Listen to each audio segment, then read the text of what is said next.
فلوس ولا؟ عطاهم لامك في الزنا. نزلوا الخرا عليك وعلى امك. خلي نزل الخرا والله تنزل، والله ما خليك نزل الخرا.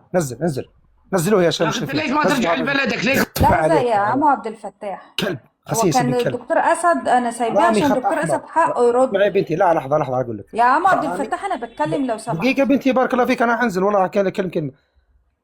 رامي خط احمر الدكتور بالنسبه اسد بس هو اللي حقه يرد، عشان الراجل ده والله بيقول أنا أرد الكلام ده في مكانه. اللايفات. لا انا ارد حقه مكانه يرد الدكتور اسد. يا بنتي انا ارد مكانه. انا كلمته وانا يعلمني يا رامي من انا بالنسبه له لازم يرد عليه، ما ينفعش أسد الراجل ده يرد يمشي يقول عليه. الكلام ده في اللايفات. اسد ما يرضى احد يقاطعه. عرفت يا استوب؟ ابو عبد الفتاح خلي حسين، لان انا برد عليه. حسين عمال يلف البسوس بيتكلم علي انا. تعالى يا حسين، اطلع يا حسين تعالى. ايش دخل ام المرأة اللي في تركيا في البنات اللي هنا؟ ايش دخل الاثنين في بعض؟ انت نفسي قلت والمرأة التي قالت. ايه المرأة قالت؟ هل المرأة صادقة يعني؟ دليل صادقة بقى. رسلت لها مبلغ $500. اذا ان كانت كاذبة كيف ترسل لها؟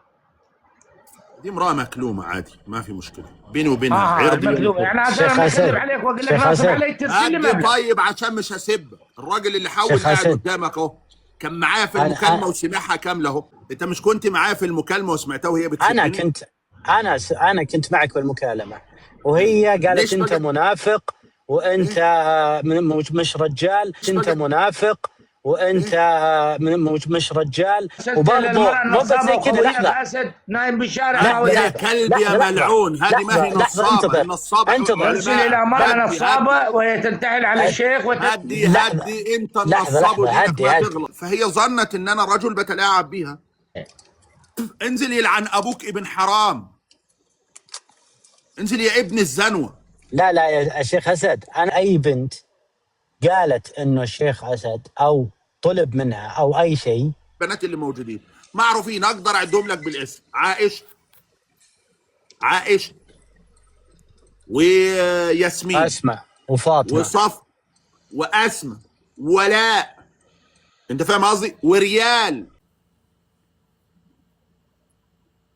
اتفضل. السلام عليكم. وعليكم السلام ورحمة الله. الحمد لله الذي فضحك بزنا المعاشرة وإرضاع الزنا المعاشرة هذا أمك. أنا كانت عندي بنت حرام. يلا لعنة الله عليك وعلى دينك وعلى أبوك الصرخ. يلا يا ابن الزني.